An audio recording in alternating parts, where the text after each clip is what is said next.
ano, sabi sa verse 6, sapagkat ipe-preserve ka niya. Sapagkat she will keep you, she will watch over you. Anong ibig sabihin nun? Kung alam ng wisdom na dito sa lugar na to, mapapahamak ka. Dito sa area na to, magkakasakit ka o masasaktan ka. Ang gagawin sa'yo ng wisdom, iiwas ka. Pwede bang sabihin mo, umiwas ka naman? Diba? Umiwas ka naman. Ang wisdom, ang purpose ng wisdom is para iiwas ka sa bagay na ikakapahamak mo. Ang purpose ng wisdom is para hindi mo naman kailangan masaktan para matuto. Tinuturuan ka niya na para huwag kang masaktan. Hindi natin, balikan natin ha. Minsan kasi sa atin, bago tayo matuto, kailangan mo natin masaktan. Tama mali? Yes. Bago malaman na matalim pala yung kutsilyo, kailangan mo muna kailangan mo muna masagasaan. Kailangan mo muna masugatan. Tama mali? Diba? Ginagano-gano mo pa. Ngayon, nung nalaman mo ng matulis yung kutsilyo, iaano mo pa rin pa sa sarili mo, syempre hindi na. Diba? Tulad nga, example ko kanina, hanggang hindi nasasaktan si Zach, tatakbo pataas o babayan sa hagdan. Pero pag isang araw, nadapa siya at nasugatan, uulitin niya ba? Hindi na. Pero ang ginagawa ng wisdom is this, tinuturuan ka niya na para huwag kang masaktan. Ang problema sa maraming Kristiyano, maraming tao, ano yan? Pain makes you learn things. Okay? Pain or hurt, di ba? Hurt, mistakes will teach you something. Totoo. Pero kung pwede mo namang iwasan, sabi mo sa katabi mo, kung pwede namang iwasan, sabi mo, punta ka ba dali, pwede mong iwasan. Balaksan mo, di ba? Pwede mong iwasan. Di mo, iwas man. Iwas. Amen? Amen ba? Amen? Amen. Sabi mo, amen. Di ba? Di ba? Sino dito nakarinig na ng ganito? Sino dito nakarinig na ng ganito? Pag ginawa mo yun, papaluin kita. Bata ka, yung bata ka. Pag ginawa mo yun, papaluin kita. Pagka ganito, ganyan, papaluin kita. Sino dito napalo na ng bata? Listen natin, no? Sino sa inyo napalo na ng bata? Mga bata, sino dito hanggang ngayon pinapalo ko pa rin? Ngayon, ito maganda. Okay, bakit ka napapalo? Hindi child abuse ha. Bakit ka pinapalo? Bakit ka napapalo? Kasi? Madagdagan nyo, kasi?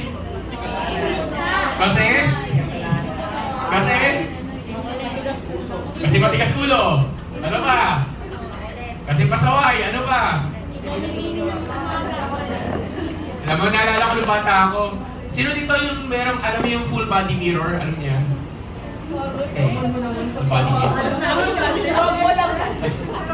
Okay, full body mirror. So, dun sa full body mirror, yung sa cabinet, yung mga cabinet, di ba may mga salamin yun? Full body mirror. Bata ako, siguro mas bata pa ako kay Zach ng mga panahon na yun. Okay, siguro mga 11, 12 10 years old. Ganyan, tawag dito, minsan, kailangan mo muna masaktan o kailangan mo na may mangyaring bagay bago ka matuto instead na pwede mo nang iiwas eh. Pwede mo naman huwag gawin. Pero minsan hindi mo lang alam bakit natin sinasadya yung mga bagay-bagay. Tama mali? Kasi nung bata ako, may full body mirror. So nakatingin ako doon sa full body mirror, karap ako, ito real story to. Tapos, hindi ko alam kung anong sumapi sa akin. Kinarati ko yung full body mirror. Diba? Sinipa ako ng kilakas-lakas yung salamin. Palagay nyo, ano nangyari sa salamin? Diba? Yeah! Ano nangyari na? Sino sa iyo nasubukan na sumipa ng salamin sa harapan, diba? Palagay nyo, ano nangyari sa salamin? Yeah! Diba? Ano? Pero seryoso. Palagay nyo, ano nangyari sa salamin? Dito. Tapos, di nabasag yung salamin. Actually, hindi lang siya basta na-crack. Kasi natanggal siya doon sa kinalalagyan niya. Sapat yun. Ngayon, nung dumating yung ante ko, palagi yung tuwa-tuwa yung ante ko. Uy! Galing-galing mo naman, nagkarate, di ba? Ganon. Para ikaw, di ba? Napahama ka na, galing-galing. Palagi nyo, anong ginawa? Inarate, di ba?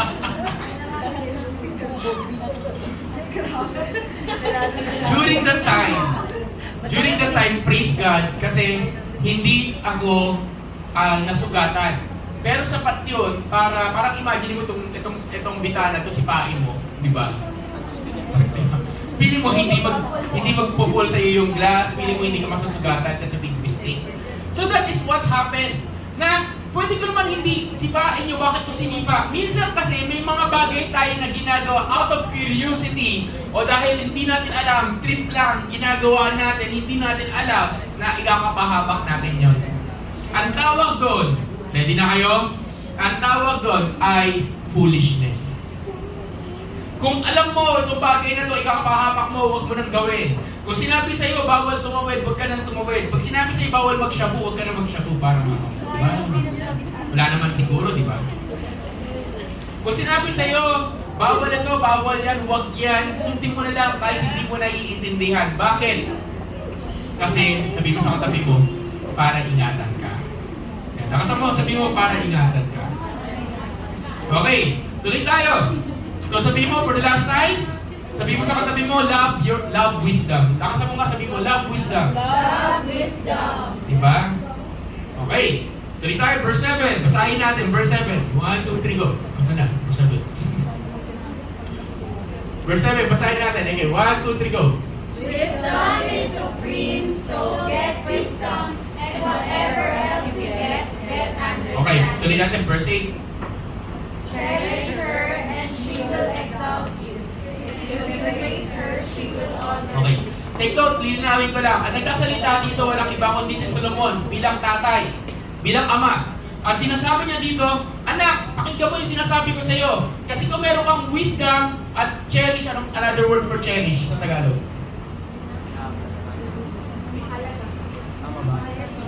Di ba nakalagay dito, exalt her. Another, sa Tagalog, pagpapahalaga, pahalagahan mo. Hindi, meron pa isa eh. Meron pa parang, sige nga, paano mo i-cherish yung katao? I-cherish mo nga yung katabi. Parang ganun.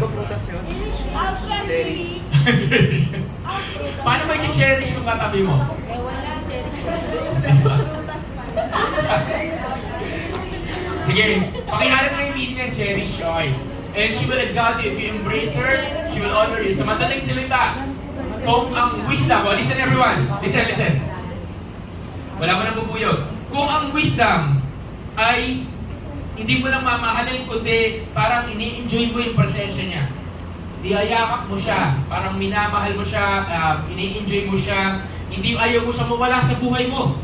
Okay, ang gagawin niya sa'yo, in other words, itong exalt you, honor you, ipopromote ka ng wisdom.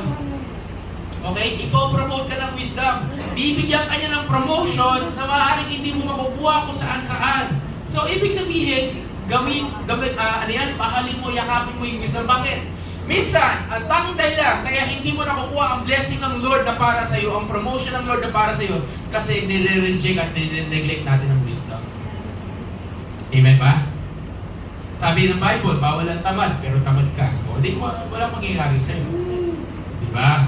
Sabi ng Bible, i-honor mo ang parents mo, pero hindi mo ino-honor.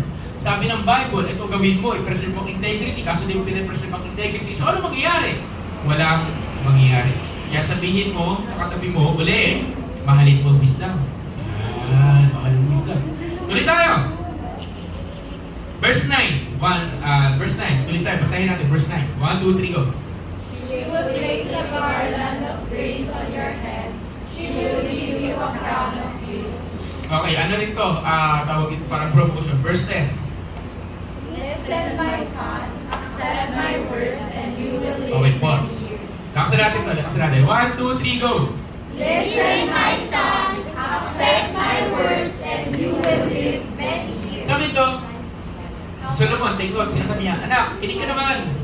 Bakit pa ulit-ulit na sinasabi ng Biblia, makinig ka, makinig tayo.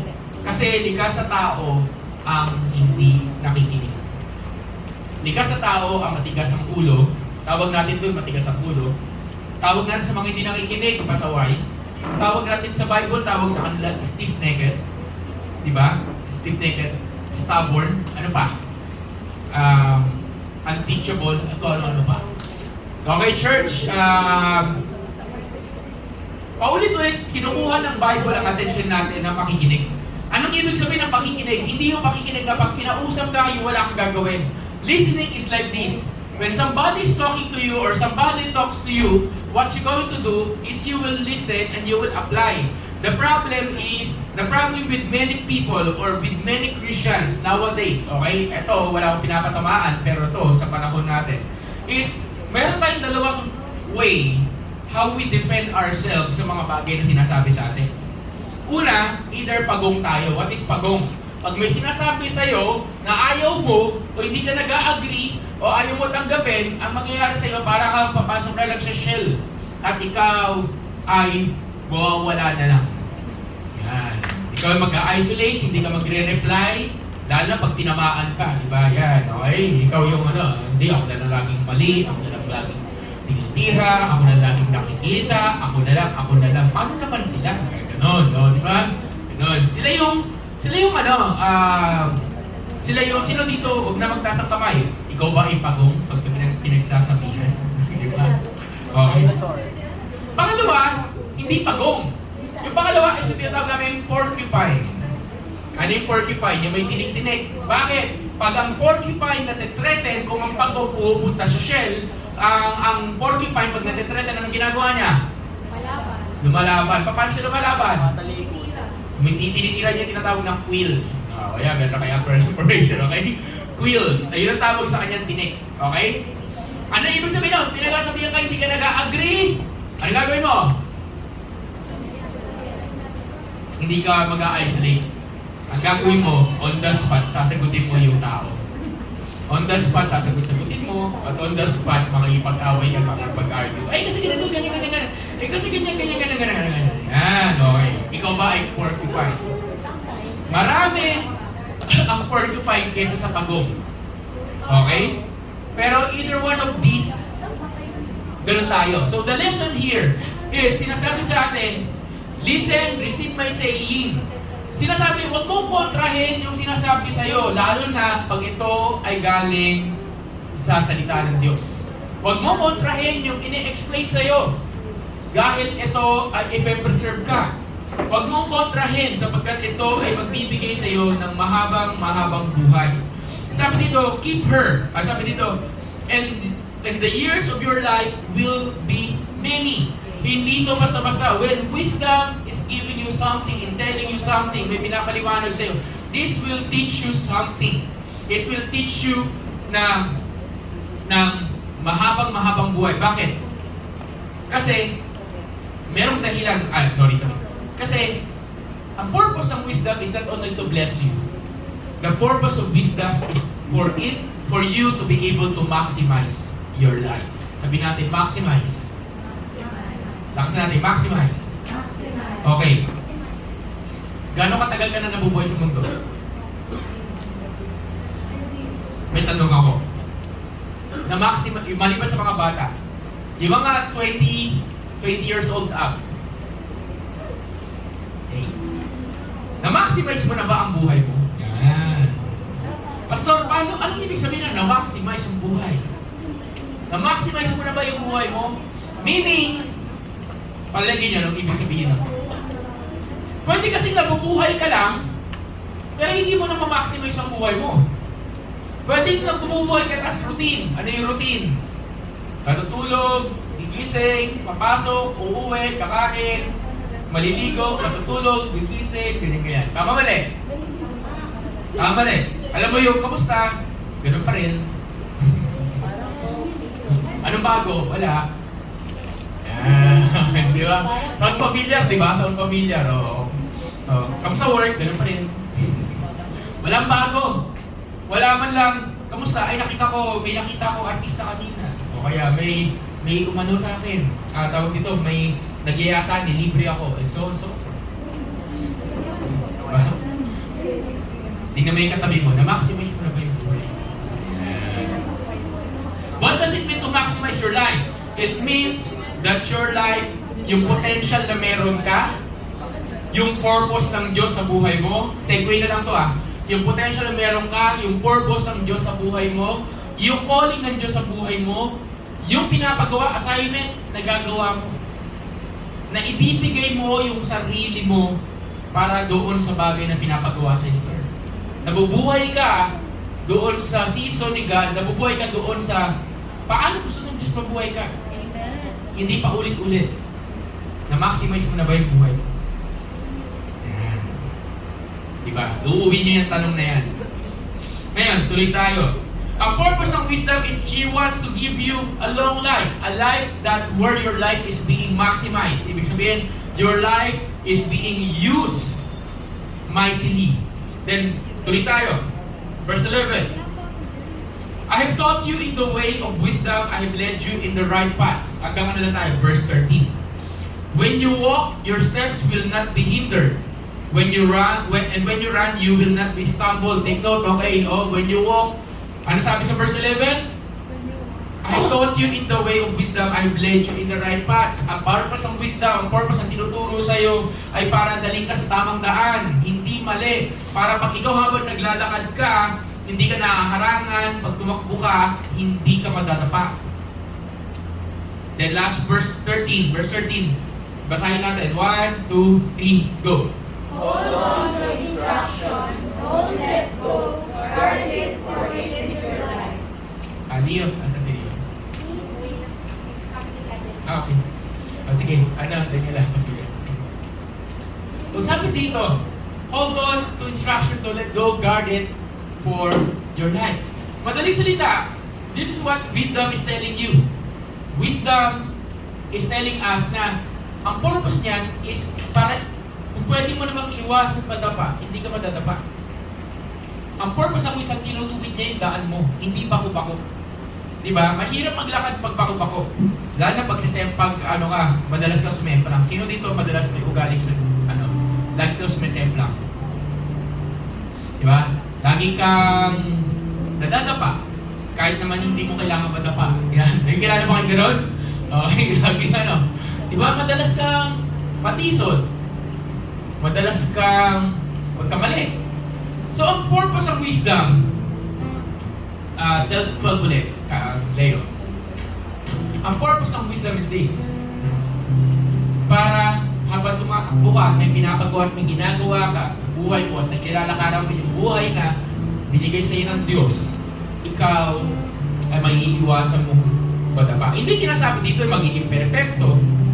Hindi rin sinasabi dito na magiging madali. Ang sinasabi dito, makakaiwas ka.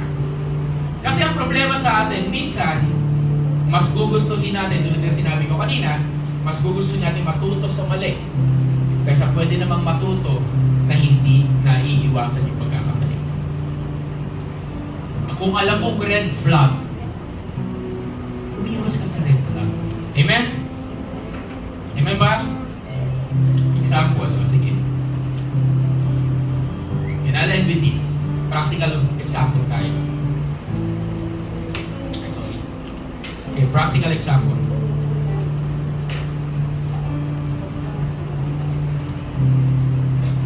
Halimbawa, ikaw ay nagkatrabaho at dumating yung trabaho nun.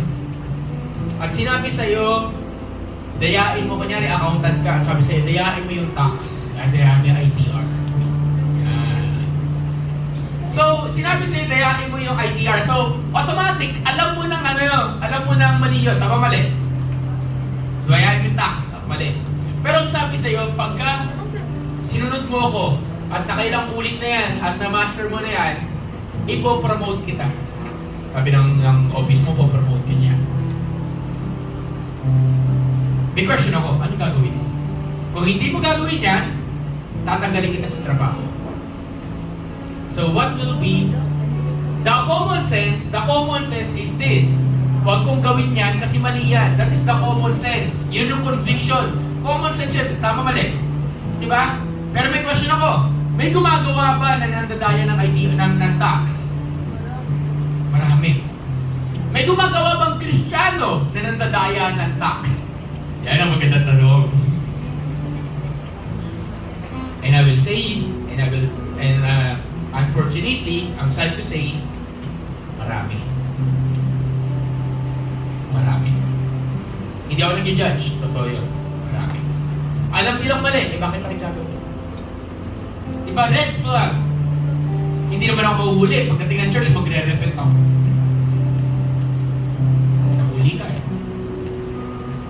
Pwede ka umiwas, pwede ka umiwas. I have people here in the church God promoted. Okay, take note. I have people here, nagkaroon ako ng mga leaders, disciples sa simbahan na to, that the Lord restored, the Lord promoted. The Lord promoted, as literal, God promoted them. God restored what the things na nawala. Dumating sila sa simbahan, walang-wala sila, nawala. Then nung nagkaroon, nung nandito sa simbahan, nag-start mag-serve sa Lord, ni-restore ng Diyos yung meron. And take note, nung na-restore na, dati ako'y nagbibigay ng pera, ako'y nagbibigay ng pagkain. Tapos nung na-restore yung blessing na yun sa kanya, na-restore yung bagay na yun sa kanya, kung ano may nawala, siya rin nagbibigay sa akin. Yan, siya rin nagbibigay sa akin. Nung ako'y nagbibigay sa kanya, napagsasabihan ko siya. Nung siya na yung nagbibigay sa akin, pinagsabihan ko siya. Palagay yun nakinig. Pinagsabihan ko siya. Sabi ko, hindi tama yung ginagawa ko. Sa harapan. Okay, sabi ko, hindi tama. Privately, I mean, hindi po tama yung ginagawa ninyo. Wisdom. Hindi po tama. Kasi mali po yan eh. And bilang pastor, bilang tatay ng simbahan na to, at nandito siya, during the time, sabi, hindi po tama yan. And sabi niya sa akin, Tiklod, maalala ko to eh. This is one of the, ito yung pinakamasakit kasi maririnig ng isang pastor sa mga tao tinutulungan niya. Yung time na kailangan, makikinig. Pero yung time na meron na, ang maririnig ko salita, pastor lang kita. Pastor lang kita. Totoo lang. Pastor lang kita. So what happened? Pati nawala siya sa church. Ano na, baygan, be baygan. Sige, bahala ka sa buhay mo. Bahala kami sa buhay namin. Fast forward. Pandemic. Lahat ng bagay na meron siya, nawala ulit. Kung paano ko siya natagpuan dati, bumalik siya doon. Red flags. Hindi lang. Isang kwento lang yun. More, siguro higit pa sa 10 daliri ko, kaya kong sabihin sa inyo, na wala pa akong sinabihan sa simbahan na to na hindi nagkatotoo dun sa warning na binigay ko. Hindi dahil gusto kong hindi desire ng pastor mapahamak o hindi desire ng matinong ama o matinong whatever, di ba? Mapahamak kita yung anak niya. Kaya nga sinasabihan, kaya nga din na sinasabi ni Solomon, anak, makinig ka. Kasi kung hindi ka makikinig, mapapahamak ka. Huwag mong pilitin yung gusto mo.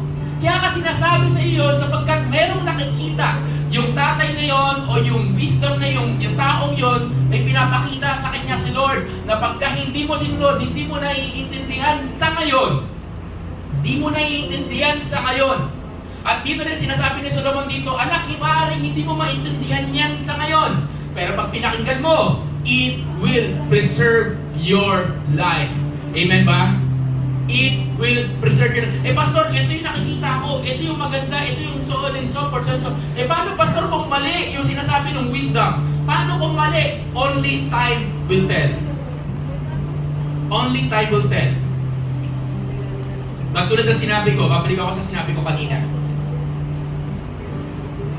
We're talking here of godly, biblical wisdom. Is that an amen?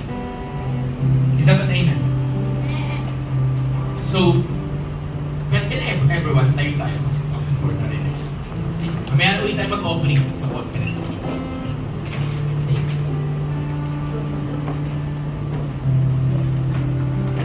Pahapon.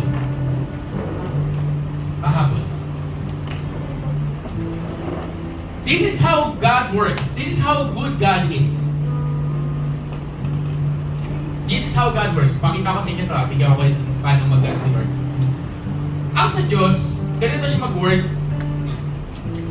Paano ba? Nagamit siya ng mga sitwasyon para maituro sa atin. Magamit siya ng mga bagay para turuan ka na bagay na ano. Basta paano ko malalaman na galing si Lord yung wisdom na tinuturo niya? Number 1, yung ayaw mo. The more you resist, the more it's from God. Kasi ayaw mo. Alam niyo ba lahat sa Bible, pag nagtuturo ang Diyos, alam niyo ba, very rare na nagsabi, yes Lord, yes Lord, yes Lord. Lahat yun merong resistance. Lahat yun merong Pero saglit lang, bakit ako? Like gano'n, kahit ako as a pastor, tanong ko sa bakit ako? Bakit naman gano'n? Labo naman. Pero yun eh, point na eh. Meron siyang pinapakita sa atin na parang hindi mo naiintindihan sa ngayon at hindi ko naiintindihan, di ba? Alam niyo ba, kanina ba nag-worship tayo, nandun ako sa likod, and sabi ko, kahit ang saya-saya dito, umiiyak ako sa likod. And sabi ko, hindi ko naiintindihan yung sitwasyon ngayon, bakit gano'n?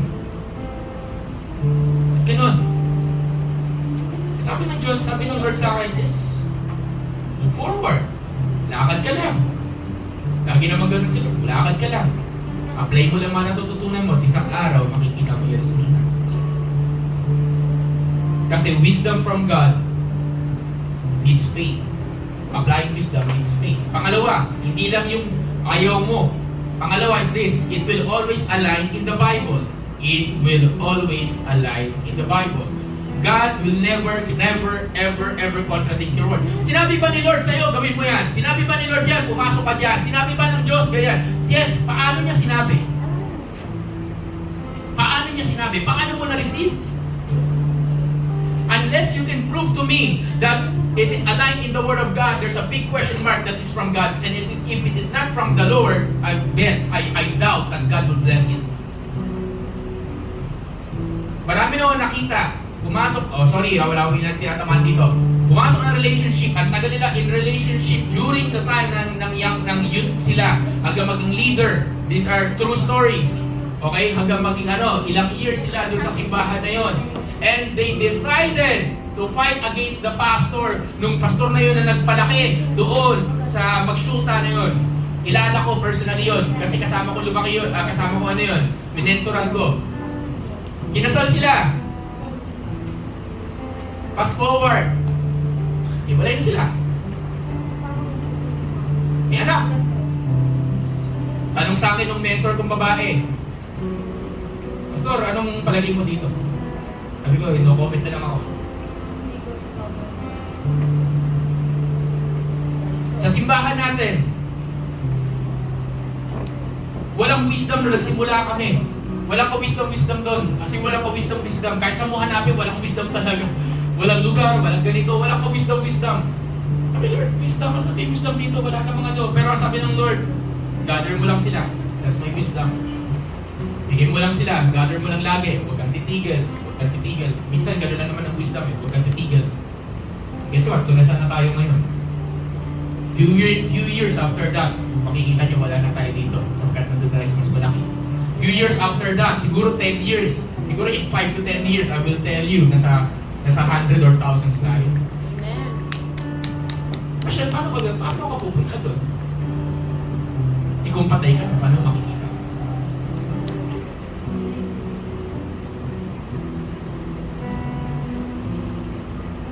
Last one. You will know if it's from God. See the fruits. You will know the fruits. Sabi ni Jesus, malalaman mo galing sa akin yan by its fruits. Ano tinuturo nun sa'yo? I will not be marami akong mistakes. Marami akong learning mistakes.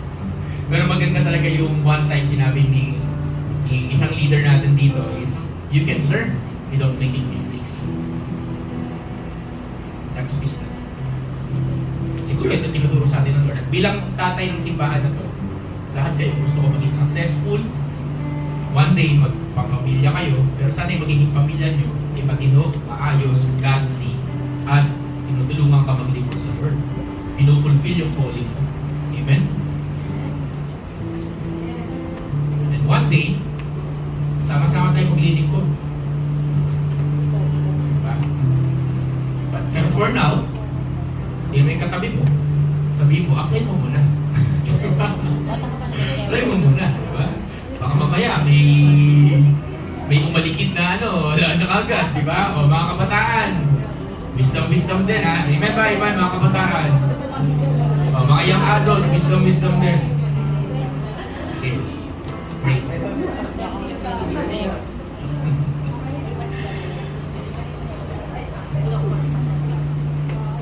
That's 5 minutes. We're going to pray. May extend kami 5 minutes lang. Lord, we come before you. Salamat, Panginoon, sa wisdom na to na yung tinuturo. Hindi ito madaling tanggapin. Lalo na pag sinasagasaan ng wisdom, yung mga bagay na naset namin sa buhay namin. Mga mindset, mga desires ng heart, mga ginagawa namin ngayon. Pero Lord,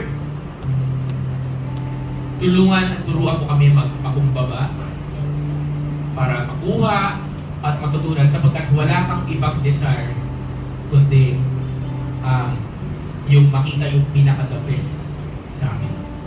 Wala kang ibang desire kundi makita yung pinaka-the best, makuha namin best na galing sa inyo. Yun eh. Wala kang ibang desire, Lord God, kundi ibigay sa amin yung talagang galing sa iyo.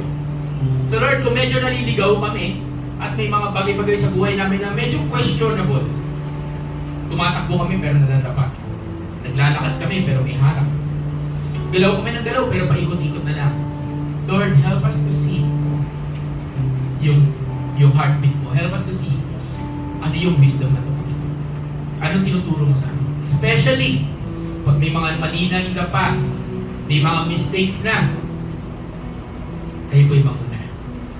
Kayo po'y maghahari. Lord, I pray, bigyan mo ng understanding heart ang bawat isa dito, kami lahat, pati mga nanonood. Bigyan mo kami ng puso na will receive what you are giving, will receive and will humble enough to receive what you are giving to us. Salamat po, O Diyos. Salamat po. Especially sa bawat isa dito na walang tatay na gumagabay. We pray, O Lord, na ang salita mo at yung presensya ang patuloy na gagabay sa amin. Thank you, God. Thank you, Lord. Thank you, Lord. Sige, thank you sa akin. And as we wrap up, as we end. Thank you, Jesus.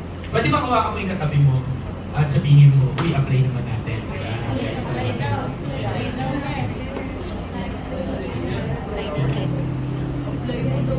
Sige. Bakit mahigpit si Pastor M.A.? Sino si M.A.? Ako yun. Okay. PMA. Okay. May nagtatanong, hindi, I need you tanong. Bigyan niyo 2 minutes. We're going to wrap up here. Sabi nila, bakit ako mahigpit? Especially ngayon sa mga nakakilala. Yung oras ng uwi. O minsan yung ganito, yung bakit bawal magkape? Bawal nga ba talaga magkape? O bakit ganito? Hindi ko na sabihin sa inyo yung details. Hindi ko na sabihin sa inyo yung details. But guys, I need you to listen, everyone. I need you to listen. Bilang wisdom, isang bagay na tinuro sa akin ni Lord throughout the years. Alam niyo ba itong simbahan na to? Yan. Yung center na yan. Marami na saksihan yan. Etong mga walls na to, marami na saksihan to. Alam niyo kung ano nasaksihan? I need you to listen. I need you to get this. Nasaksihan itong walls na to, ng floor, ng ceiling, itong building na to, hindi ko nga na-imagine na ibabalik tayo ni Lord dito. Kung paano yung mga wrong decisions ng mga tao dito before, muntik ng patayin itong simbahan na to. Kung paano yung mga wrong decisions ng mga leaders before, muntik ng patayin yung simbahan na to. Kasama na doon yung pagtutuwid ko bilang pagpapastor. Kasama na doon yung pag-entertain ng suicide thoughts sa akin bilang pastor. Kung paano we just wanna, ayaw na, kanya-kanya na tayo. These 4 walls. And sometimes, that's how good about the Lord is, He will give you, He will remind you of things. And minsan, alam mo paano ma-apply yung wisdom? Mahalin mo yung wisdom. At itong walls na to, sometimes, Pastor, bakit ganun? Kasi mayroon ganun sa past. It's a wisdom for you to understand. You don't need to know the details. You just need to know. Pastor, hindi naman mangyayari sa amin yun. That's the biggest mistake of a Christian. Either you learn from your mistake or you get wisdom and avoid the mistakes. Pwedeng umiwas. Iwasan natin. Is that an amen? That's why we set protocols here not for my own. Kung ako lang na mga susunod, di lahat pwedeng gawin. But para sa bawat isa. Sabi mo sa katabi mo, para sa iyo yun. Para sa iyo, para sa iyo. Diba? Pag pinapauwi kayo ng maaga, para sa iyo yun. Diba? Pag nagsaset ang para sa iyo, pag ano, para na niya. Okay? Sige, Lord, thank you for this moment, God, to bless you. Can I ask everyone, let's lift our hands as we declare the blessing. Panginoon, nagdedeklara kami ng pagpapala right this very moment. Let's lift our hands. Kung meron akong pinagdeklara dito, Panginoon, unang-una, yung wisdom. I speak, Lord, sabi mo ng iyong salita, those who need wisdom, ask, and they will receive wisdom. We will receive wisdom, ask from you. So Lord, I pray na magkaroon ng desire ang bawat isa dito mag-ask ng wisdom. It will become their habit to ask for wisdom, God. It will become their lifestyle to ask for wisdom. Kahit na hindi sila sigurado, kahit minsan sigurado na sila sa mga bagay-bagay, I pray, O Lord, that they will ask for wisdom. Wisdom that comes from you. Secondly, I pray, Lord God, yung covering mo sa bawat isa, yung protection mo, and declaring that no weapon, no sickness, no illness has formed against your people shall prosper. I pray, oh God, that send your angels to surround, to cover each one. I also pray yung favor mo sa bawat isa, promotion, blessings, oh God, declaring even in our families, especially, Lord, yung mga tatay ng tahanan, Panginoon, in our own household, they speak blessing, Lord God, sa kanila, Panginoon, right at this very moment, in the name of Jesus. Salamat po, Panginoon. We speak your goodness and love. We speak healing and freedom. At itong buong linggo na to, buong buwan na to, Panginoon, ang favor mo, lalakaran namin. Help us to walk in wisdom that we may walk in favor and life. In Jesus' name. And everyone says, Amen. Amen. And amen. Sige, can we go around? Kamumayan natin ang bawat isa at tayo